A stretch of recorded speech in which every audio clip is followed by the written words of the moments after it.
समस्त साथियों को नमो बुद्धाय जय भीम। साथियों, आप सभी के बीच में फिर मैं एक बात रखना चाहता हूं कि इंसान क्या है। इंसान को समझने के लिए बड़े बड़े संत, बड़े बड़े महात्मा और बड़े बड़े वैज्ञानिक लोग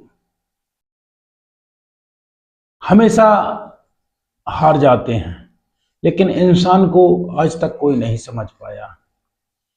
इंसान ईश्वर ने बनाया क्यों? इंसान आज दो पहलू में पड़ा है, एक अच्छाई और एक बुराई। क्या इंसान बुराई के लिए बनाया गया है? ये जानने और समझने की बात है। आज जहां देखो वहां पर मेरे भाई भाई से आपस में बैर कर रहे हैं, बेटा पिता से बैर कर रहा है, पिता बेटे से बैर कर रहा है। इसका मूल्य क्या है? ये बात समझने के लिए हमको कम से कम तीन बातों का हमेशा ख्याल रखना पड़ेगा।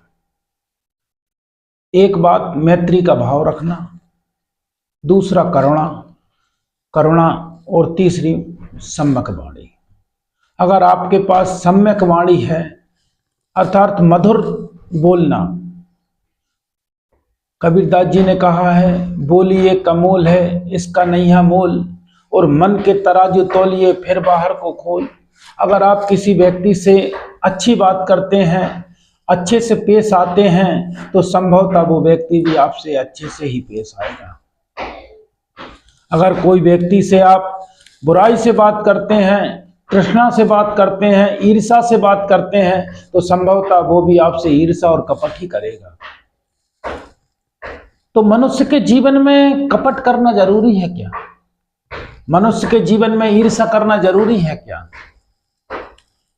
आज जहां देखो वहां पर समझ में नहीं आता कि लोग क्या करते हैं।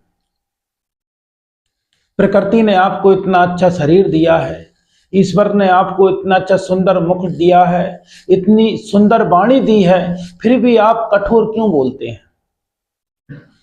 आपके अंदर सम्यक वाणी क्यों नहीं है? सम्यक वाणी कहीं से आती नहीं है, स्वयं अपने आप में प्रकट करनी पड़ती है, स्वयं अपने आप में समझना पड़ता है। किसी व्यक्ति से अगर आप प्रेम से बात करोगे तो हमेशा वो व्यक्ति आपको प्रेम बरसाएगा। सम्यक वाणी अपने जीवन को मधुर बना देती है और इसमें मैत्री का भाव आ जाता है। अगर आपके अंदर मैत्री का भाव आ जाता है तो करुणा ऑटोमेटिक प्रसिद्ध हो जाती है, और करुणा में ही अगर आपका भाव है तो आप जग पूरे विश्व में कहीं भी चले जाएं, आपको कभी भी दुख का सामना नहीं करना पड़ेगा। लोग कहते हैं कि दुख है मेरे पास दुख के सिवा कुछ नहीं है। तो दुख लाया कौन? दुख किसी ईश्वर ने नहीं लिखा आपके। ईश्वर ने आपको सुख के लिए बनाया है कि आप सुख में रहें और किसी दूसरे व्यक्ति को सुख दे सकें। लेकिन आप दुख में रहते हैं और दूसरे व्यक्ति को ही दुख में रखते हैं। क्या इंसान की यह पारमिकता है? क्या इंसान का जीवन इसलिए हुआ है? आज बहुत कम से कम कई वर्ष हो गए इंसान को। पहले इंसान आदि मानव के जीवन में जिंदगी जी है।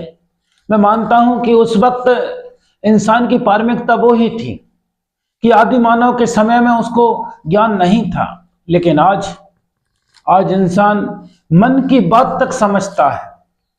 आज इंसान बोलने से पहले उसका जवाब रखता है।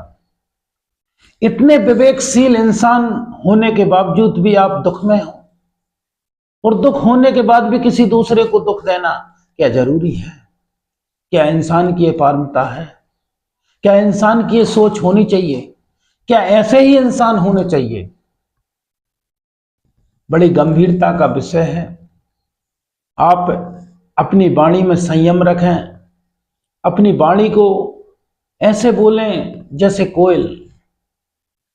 कोयल भले ही उसका रंग काला हो, लेकिन मधुरता वो है कि कई लोगों को, कई पक्षियों को, कई मनुष्य को अपने पास बुलाने पे मजबूर कर देती है। अपनी वाणी का आप ध्यान रखें। आपने अपनी वाणी को सम्यक वाणी बना लिया तो समझ लेना कि इस संसार में मनुष्य का अवतार हो गया। क्या आज मैं जिंदगी जी रहा हूं, ये मेरे मनुष्य की जिंदगी है? क्या मैं जो जिंदगी जी रहा हूं, ये मेरे जीवन की जिंदगी का स्रोत है? क्या है? आज कुछ नहीं है मेरे पास। मेरे पास मेरा दिया हुआ, ईश्वर ने जो दिया था वो मेरे पास आज है ही नहीं, मैंने वो खो दिया कहीं। उसको अपने जीवन में फिर से लौटाइए। आप अपने जीवन को समझिए। और आज इस दौर पर, इस समय पर, आज जहां देखो वहां किसी को कत्ल हो रहा, भाई भाई की जमीन विवाद पे लड़ाई हो रही है, बहन बेटी की लड़ाई हो रही है, या बाप बेटे की लड़ाई हो रही है, या भाई, मतलब जहां देखो वहां पर ये सोच उत्पन्न हो रही है, ईर्षा की सोच, कपट की सोच उत्पन्न हो रही है। ये मेरी जिंदगी नहीं है, ये इंसान की पारमिता नहीं है। इंसान को इंसान होने का वजूद चाहिए, इंसान होने की व्यवस्था चाहिए। वो व्यवस्था सिर्फ आपके अंदर है, आप स्वयं में हैं। आप एक बार अपने सच्चे हृदय से मन में सोचिए, क्या मेरा जीवन इसी के लिए हुआ है? अगर आपको आपके प्रश्नों का उत्तर मिलता है तो आप मुझे कमेंट बॉक्स में जरूर बताएं। इसी के साथ नमो बुद्धाय, जय भीम।